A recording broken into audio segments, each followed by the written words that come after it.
રાજકોટ શહેર ફરી રક્તરંજિત બન્યું છે અને હત્યાનો ચોંકાવનારો વધુ એક કિસ્સો સામે આવ્યો છે. બનાવ અંગે પ્રાપ્ત થતી વિગતો મુજબ રાજકોટના બાપુનગર સ્લમ ક્વાર્ટર્સ વિસ્તારમાં ગઈકાલે મોડી રાત્રે જીશાન કાસમાણી નામના યુવકની છરીના ઘા ઝીકી ગર્ભીણ હત્યા કરી નાખવામાં આવી છે.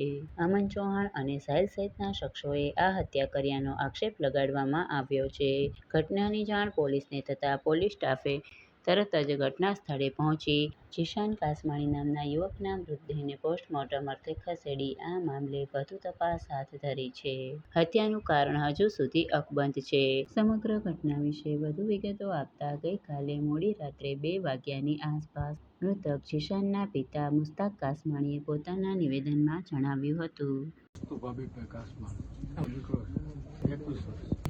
ઘટનાની તો કઈ ખબર નથી, પણ આવા લોકો ખુલ્લામ મારા દીકરાની હત્યા કરી નાખી. મારો એકનો એક દીકરો છે, એના માટે મારું ઘર હાલતું હતું. મારે ઓપરેશન છે સાહેબ, મગજનું બીમારી છે.